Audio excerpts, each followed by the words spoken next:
तो दो चीजें आज क्लियर करना हमारा मकसद था। तो जांच एजेंसियों को, सरकार को यह बताना कि हम भूले नहीं है, हम कल भी आंदोलन में थे, आज भी आंदोलन में, अगर जरूरत पड़ी तो आगे भी आंदोलन में होंगे।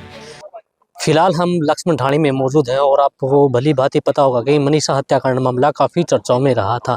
तो उसी मामले को लेकर कुछ दिन पहले एक मीटिंग का आयोजन किया गया था। उस मीटिंग में एक निर्णय लिया गया था कि जो है आने वाली 30 नवंबर को एक धरना प्रदर्शन किया जाएगा और धरना प्रदर्शन में जो है आसपास के गाँव के लोग मौजूद रहेंगे और जो है जो किसानों की बात करें, किसान जो नेता है वो भी यहाँ पर मौजूद रहेंगे। फिलहाल हमारे साथ सुरेश कोत और युद्धवीर खरेटिया जी हमारे साथ हैं, तो उनसे बातचीत करेंगे कि आखिर जो आज धरना प्रदर्शन किया गया है, ये एक सबसे पहले तो इसमें ये बताया गया कि जो है अनशन के दौरान जो है ये धरना प्रदर्शन पूरे दिन किया जाएगा। सुबह 9 बजे, सुबह 8 बजे से लेकर 8 बजे लेकर ये 5 बजे तक जो है धरना किया जाएगा। तो इस धरने में क्या कुछ रहने वाला है, इन सभी बातों पर चर्चा करेंगे। फिलहाल हमारे साथ सुरेश जी भी हैं और जो है युद्धवीर खरेटिया जी भी हैं, तो उनसे बातचीत करने का प्रयास करते हैं। सबसे पहले युद्धवीर जी से बात करें। जी, क्या कहना चाहेंगे सर, आज जो प्रदर्शन धरना किया गया है उसका क्या एजेंडा रहने वाला था? जी, आज हमारा उस किस्म का धरना नहीं था जिसको धरना कहा जाए। जी, आज हम एक दिन के सत्याग्रह पे थे।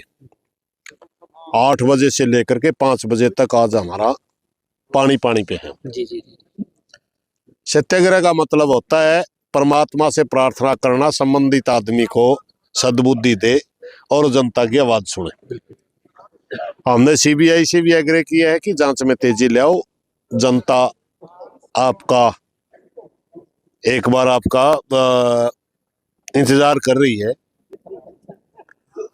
और सरकार से भी हमने प्रार्थना करी कि सीबीआई से आप भी कहो कि आप जल्दी ले आओ जांच में, क्योंकि सिर्फ एक बार बात आई थी सीबीआई की तरफ से। उनका मनीषा के पिताजी को कहा गया था कि ये आत्महत्या नहीं, हत्या का मामला है, मगर हत्यारे कौन है ये भी तो बड़ा सवाल बना खड़ा है। हत्यारों का अगर सीबीआई को पता और 3 महीने से जांच चल रहे, हत्यारे बाहर घूम रहे, तो बहुत बड़ी बात है। क्योंकि मनीषा का जो मामला है ये मात्र एक केस नहीं है। जैसे सीबीआई कोई भी जांच एजेंसी समझती है कि केस एक हल हुआ या नहीं हुआ, ये पूरे प्रदेश की इज्जत से जुड़ा हुआ मामला है। बिल्कुल। जिस समय मनीषा के ये दर्दनाक हत्या की गई, पूरे प्रदेश के बच्चे सड़कों पर थे। छोटी छोटी बच्चियां प्रदर्शन कर रही थी। वो अकेले मनीषा की बात नहीं थी, वो एक प्रदेश के माहौल की बात थी कि अगर इस तरह होने लग गया तो कौन बालकान पढ़ने बाहर भेजेगा, कौन सर्विस करने देगा। ये तो एक किस्म का लड़कियों का भविष्य के ऊपर ही प्रहार किया गया था जिस दरिंदे ने ये काम किया। तो कुल मिलाकर के ये मामला जितना लटकता जा रहा है, हमारा मानना ये है कि कई बार न्याय में देरी अन्याय के समान हो जाती है। अब मनीषा के पिताजी जिंदे और उसके दादाजी जिंदे, काफी बड़ी उम्र के, बाट देखे थे मेरी पोती न्याय मिलेगा, मेरी पोती न्याय मिलेगा, इतने गुजर ले, उसके न्याय का काम तो क्या न्याय हुआ अगर देरी से बात। तो कुल मिलाकर के पूरा प्रदेश ये चाहता है कि जल्दी से जल्दी मनीषा को न्याय मिले। इसलिए आज हमने एक दिन का सत्य है। इसके 2 मकसद और भी है और प्रशासन की भी सोच ये हो जाती है, जिस तरह सीबीआई को गया, बहुत से लोगों ने मान लिया मामला लटक गया। सीबीआई का ने जांच में करे तो बहुत सी एजेंसियां ने मान लिया होगा, वे लोग भूल जाएंगे।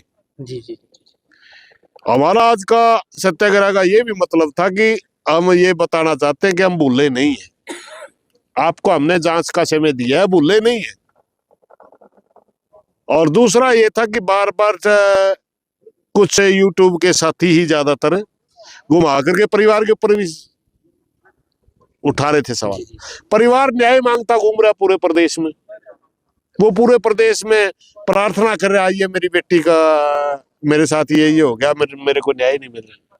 परिवार न्याय में मांगता घूमा है, तो फिर दोषी क्यों घूमेगा? दोषी तो चुप करके बैठ जाएगा। तो 2 चीजें आज क्लियर करना हमारा मकसद था। तो जांच एजेंसियों को, सरकार को यह बताना कि हम भूले नहीं है, हम कल भी आंदोलन में थे, आज भी आंदोलन में, अगर जरूरत पड़ी तो आगे भी आंदोलन में होंगे। और दूसरी, वे परिवार के ऊपर जो बिना मतलब के उन्हीं की लड़की गुजर रही है, उन्हीं के छींटे मारने लग रहे हो आप अच्छे माड़े, या प्रूफ हो किसी के पास। बिल्कुल। अगर किसी के पास प्रूफ है सामने दे दो सीबीआई को, पकड़ लो, गिरफ्तार कर लो परिवार में, कोई भी नहीं बोलेगा, क्योंकि मनीषा की न्याय की बात है ना। मगर किसी के पास कोई प्रूफ नहीं, कोई लेना है एकदम देने दो, बिना मतलब परिवार को कटे कटे में खड़ा करके उसको बदनाम करने पुतले हुए। पहले वो लड़की को बदनाम किया गया, उसको परिवार को बदनाम कर रहे हैं, मकसद क्या है आखिरी?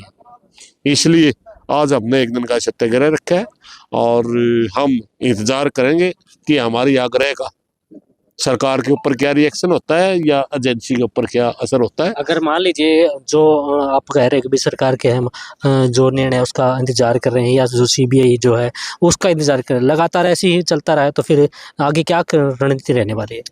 हमने बताया ना, हम कुछ इंतजार करेंगे 5-4 दिन का, ज्यादा लंबा नहीं। वो 3 महीने का इंतजार जांच की एजेंसी को हमने खूब दे लिया। जी जी। अब तो हम अपने एक आग्रह का जो हम आज सत्याग्रह पे इसका इंतजार करेंगे 3-4 दिन। लगभग कितना टाइम, सरकार की एजेंसी कितना टाइमिंग परिवार से मिलकर के टाइम कितना 4 दिन, बस ज्यादा लंबा चौड़ा नहीं, 3-4 हफ्ता देंगे, 4 दिन देंगे? गांव वालों से सबसे चर्चा करके आगे आंदोलन की घोषणा तो बाद में की जाएगी, क्योंकि बाद में मीटिंग की जाएगी, सारा माहौल पर समीक्षा की जाएगी, काम इकट्ठा होगा। हाँ, उस हिसाब से बाद में बात की जाएगी। अभी हम आगे की रणनीति की घोषणा नहीं कर रहे। हम ये भी उम्मीद करते हैं कि सीबीआई की जो एजेंसी जांच कर रही है, उसे दिक्कत क्या है पोस्टमार्टम की रिपोर्ट बताने में, उसे दिक्कत क्या है कि जांच कहां तक पहुंचने में। अरे आम जनता में डिस्क्लोज नहीं करना चाहते, कहीं जांच प्रभावित होने की अगर आपको डर लगता है, परिवार को बता दो। बिल्कुल। परिवार अपने आप कहेगा कि सही दिशा में जांच चल रही है, अभी रुको, बस इतनी सी बात है। तो देखिए, जिस प्रकार से लगातार जो है यहाँ के जो लोग हैं, सुरेश कोथ ने भी बताया कि जिस प्रकार से जो जांच है, अगर वो आम जनता के बीच में डिस्क्लोज नहीं कर सकते, तो जो मनीषा के माता पिता है उनके आगे जो है, जो बात सीबीआई ने अभी तक जांच में पाई गई है, वो जांच उनके आगे रख दीजिए।